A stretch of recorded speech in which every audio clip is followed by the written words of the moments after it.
Hello, Shoyan here. Today I'm working on the window jamb extensions which fit perfectly with the window size and the door jambs. Both are ready-made parts. Let's get started. These pre-made window jamb extensions attach to the inside face of the window frame. They're not the actual jamb. They're factory-cut pieces made from compressed paper, not wood. We've always called them perfect fit extensions. They're made to perfectly fit the window size. These are what I'm going around installing today.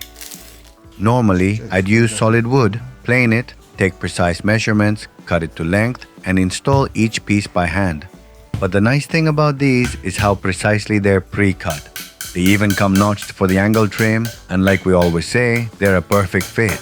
Assembly is simple too. You just pop in the dowels and the two parts snap together exactly where they should.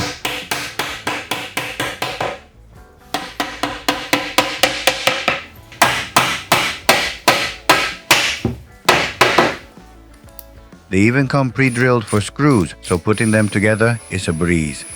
The only downside is the material. It's not wood, so screws don't grip as well. If you tighten them too much, they loosen up, and if you use thick screws, the material splits. That part's tricky. You've got to use thin ribbed head screws, otherwise they just won't bite properly.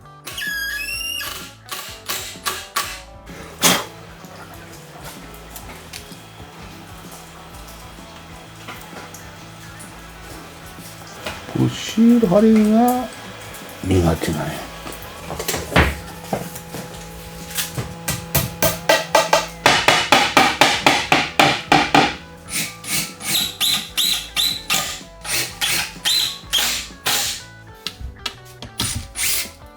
Assembly is easy, but the install is another story. The material is thin and flexible. It bends easily. The angle trim gets screwed to the window frame with specific screws, and you can't secure the extensions directly to the column. So I run furring strips around the jamb to create an anchor point.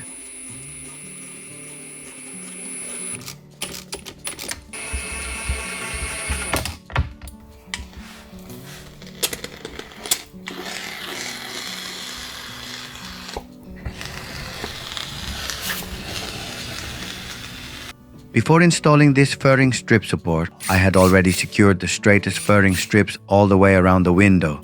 That way, the furring strips press against the window frame and hold it together as a single unit. Trying to drive screws straight into the columns just doesn't work with this material.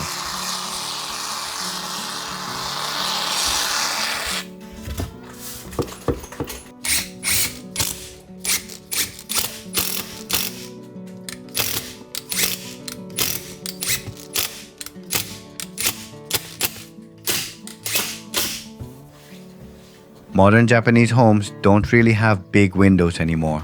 They don't even have sliding glass doors. They're built with just enough natural light to meet code. I actually prefer large sliding doors. Even just adding one furring strip is a lot more work with a smaller design. But every house has its own layout, so I can't be picky. That said, insulation and airtightness have definitely improved.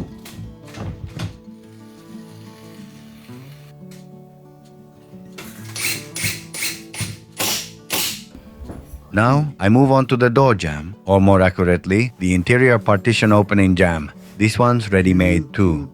There's a single 1.65 square meter tatami room in this house. When a jamb spans both a tatami room and regular flooring, you can't skip installing a threshold. The tatami won't sit right otherwise. At the corner of the room, I'm installing hinoki cypress thresholds.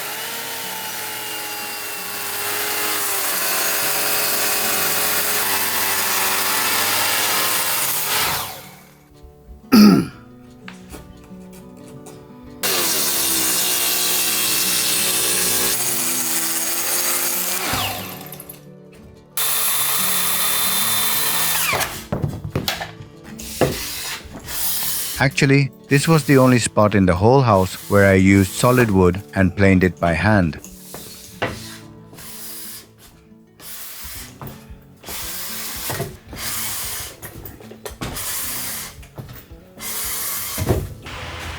Now I installed the thresholds.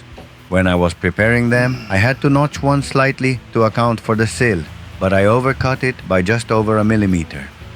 Fortunately, they make great shims these days. You can just slip one in and it makes leveling easy.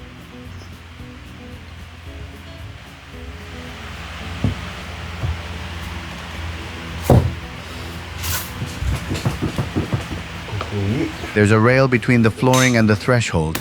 It gives you a little wiggle room with the feet. Just having that one piece makes a big difference.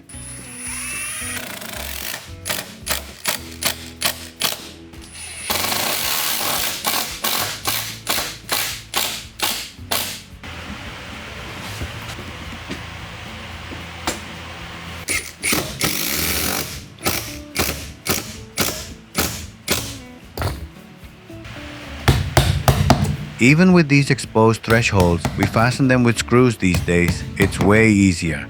We used to cut a mortise and tenon, then wedge in a wooden peg. Now I just drill a countersink or nail recess and drive the screw right in. Once it's in, it doesn't move at all.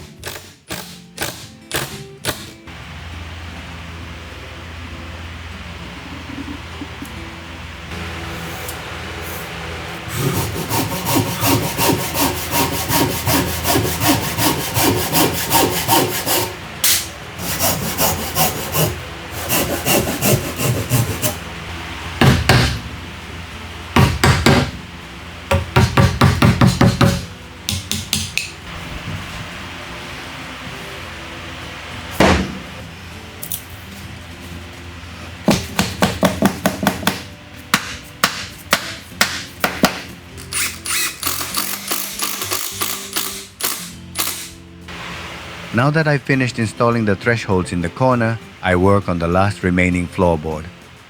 With that, the entire first floor is finally floored. Then, I'll install a jamb for a single sliding door right on top of it.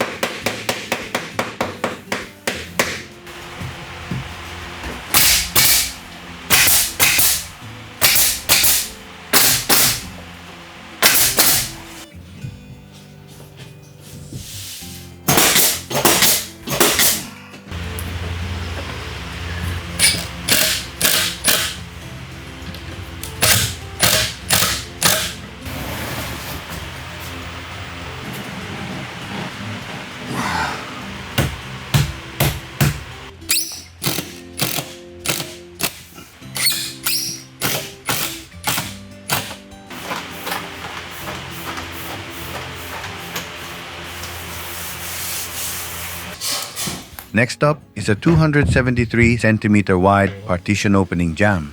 Each manufacturer has their own method for assembly. They all aim to make it simple and accurate to put together. In this case, the jamb doesn't use screws for assembly. It's built with angled wedges. You hook the wedges into the original frame screws diagonally. It's a smart design.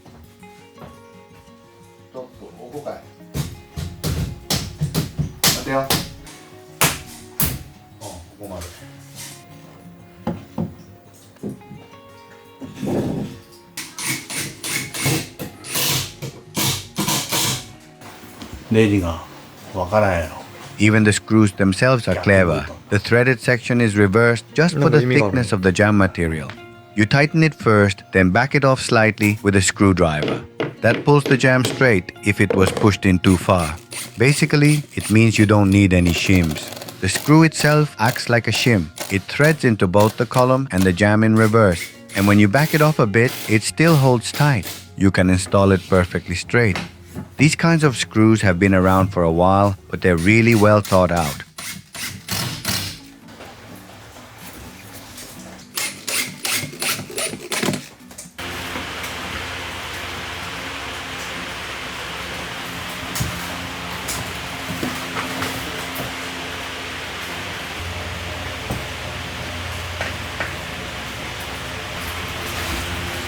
Last, I installed a rail between the flooring and the threshold.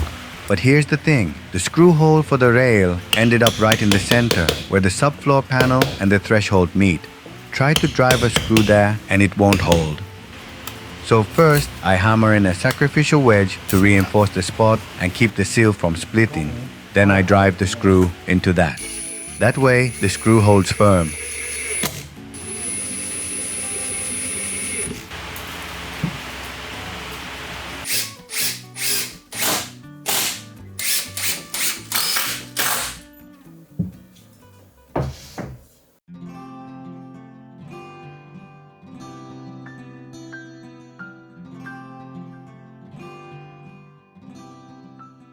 Now the window jamb extensions and door jambs are in.